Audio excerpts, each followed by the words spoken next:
You didn't put any of the advance notice stuff out? I know, I failed. I didn't do makeup today. I'm doing a video. You don't have to tell people that. Ahead of time because Craig's going out of town, you know, things like that. Oh, just tell everyone I'm going out of town now. Okay, you're going out of town now. You told everybody when you did the video when I was out of town. Did I?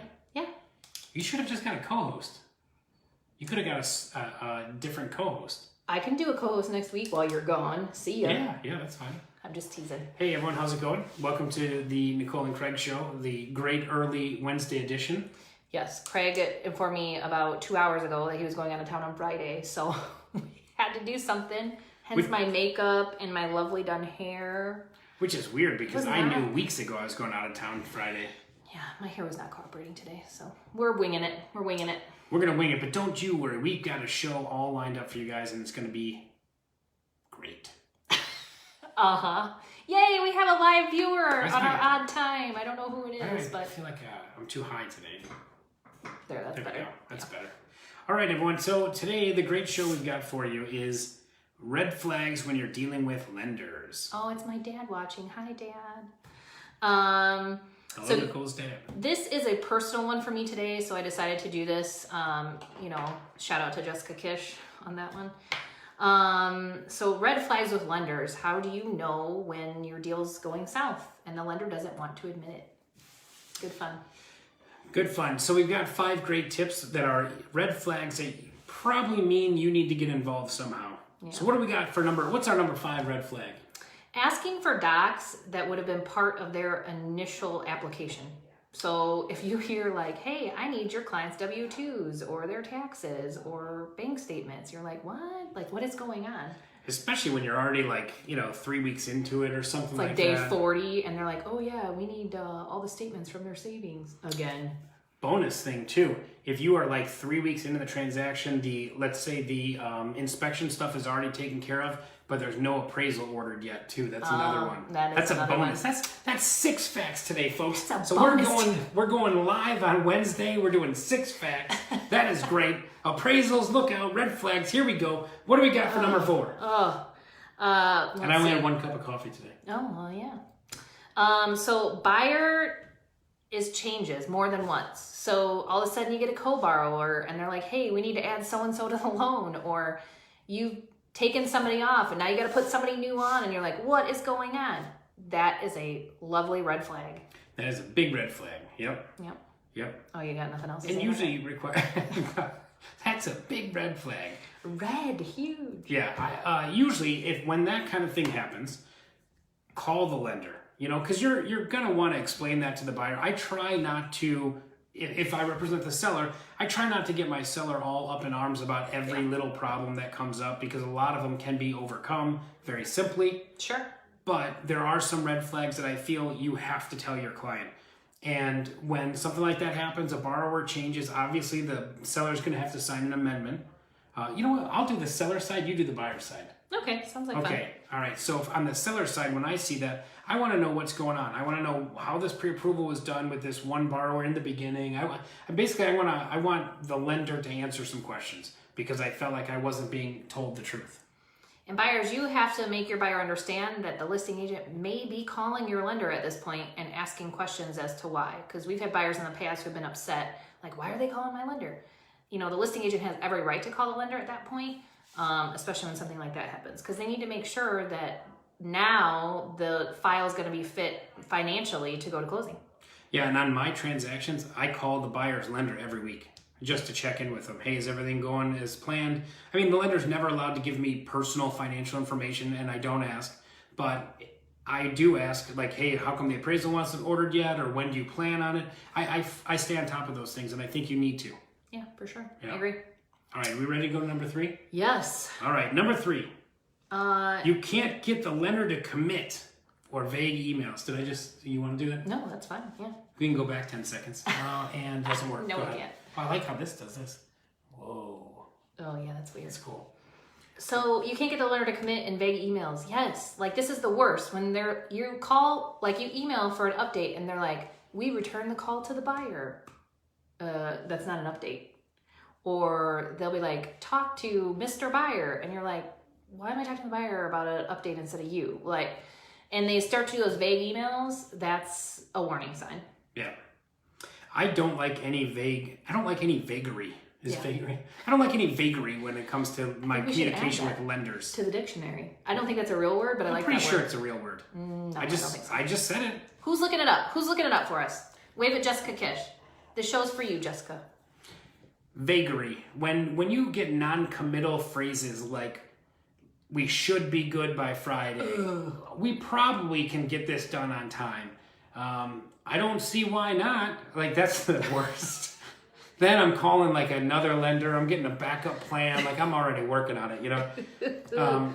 That's why, you know, we went through a phase where lenders, kind of like everyone was getting very sloppy for a while. And then it was like, I got to the point where we would not schedule a closing on one of our listings without a clear to close in writing. Because a lot of times, I typically represent more sellers than I do buyers every year. And sellers got, you know, they've got all their stuff on a moving truck sometimes. Sometimes they're giving up possession right at closing. So it's a big deal to the seller, you know, and a lender to say, it's no big deal. You know, we can't close Friday. We'll just close Monday. Not a big deal. It's just one business day. Well, the seller, it could be thousands of dollars. Yeah, and I think people forget that. Even us sometimes, because we're not the ones having to call the movers and change utilities and doing everything. Moving closing day when you have no possession is a major deal for the seller and the buyer. Like, it's not a joke. It, like Craig said, it costs people money. You know, they may have taken time off work. They may have gotten family friends to come help them. Friends and family may have taken time off work to help them. So it really is a big deal, moving closing. Like, and we should not know about it one day before closing. We should know about that at minimum a week before. Yeah, especially with the new laws and stuff like that, where they have 3-day disclosure rules and stuff like that. And also I know Nicole's doing the buyer's perspective, but one other thing too is that buyer not only could they have taken time off work, but the buyer could have also, you know, had a lease that just ran out or something like that. So they might not be legally. Got a phone call. Should put on airplane mode. So professional. I know, right? Hey, got to keep that phone on all the time. Number 2. Let's move to number 2.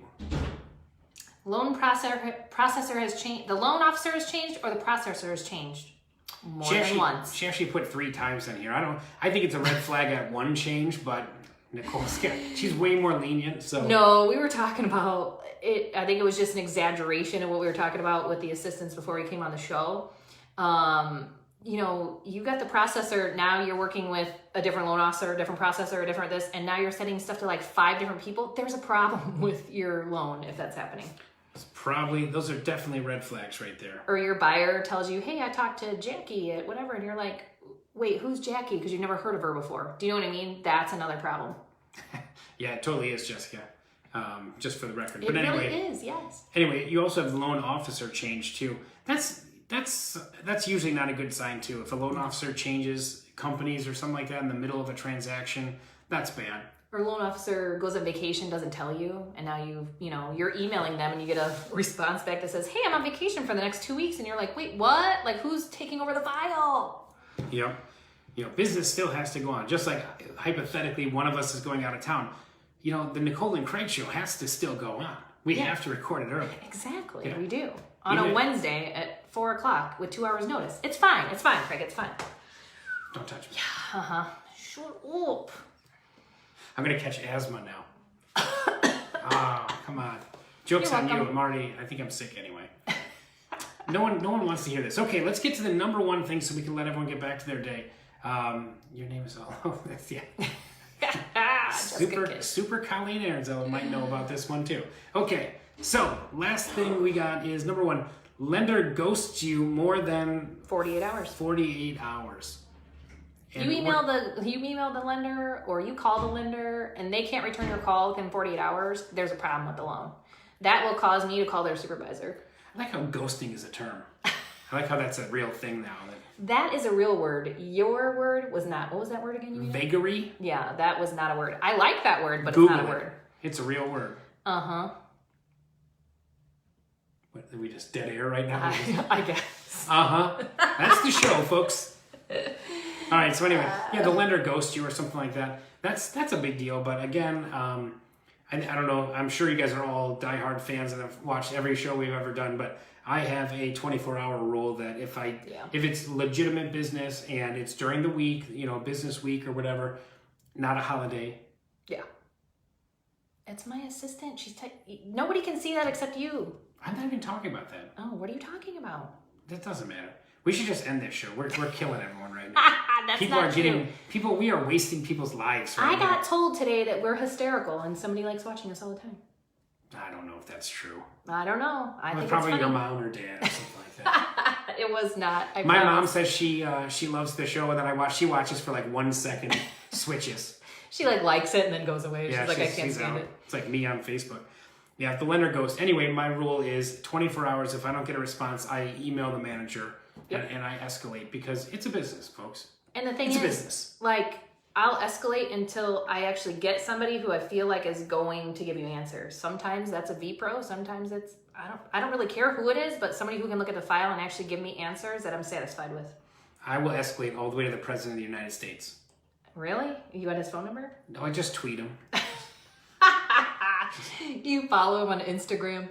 No, I don't even know. I didn't even know how I follow him, but every time he tweets, I found out how to turn it off. I was just getting notifications all the time. That does not surprise me that you don't know how you got the president's tweets. I'm just saying for the record. I don't know. It would just start notifying, and it's all night long. I'm like, what is going on with this? All right, guys. Take a nap. I think that's the rest of our show. Anyway, I promise to have makeup on next week, maybe, and brush my hair, maybe. Well, if not, if we're gonna do the. He wants to record a video. I'm not sure. We'll see. So you might see us next. She wrote it. Us next week. Let's just see if on next Friday if I'm wearing a black shirt. Yeah, and that looks just like this. Mm-hmm. Yeah. Yeah. All right, guys. Thanks for watching as usual. I'll repost this on Friday for regular time for those of you that missed it. If you don't want to go back and look.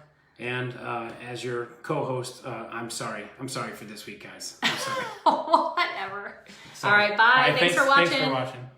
Hey, feel free to share this out with everyone too. We're trying to go for the record of views and stuff. Likes. I think what was our top views was what? 1,100? 1,800. No. Live viewers last week. Live viewers last week. Yeah. How many views? Yeah, we're over 2,000 on some shows. I don't want to tell people what our max views are or live views are because I think it's pretty high. It was like 18. That's pretty high. Is it? That's the most we've ever had. I know, but that's a secret. Thousands of people watch us every day. Well, who happens to catch us whenever we decide to do this on a Friday or on a Wednesday? No, we had Okay, I'm sorry. Thanks, everyone. Thanks, bye.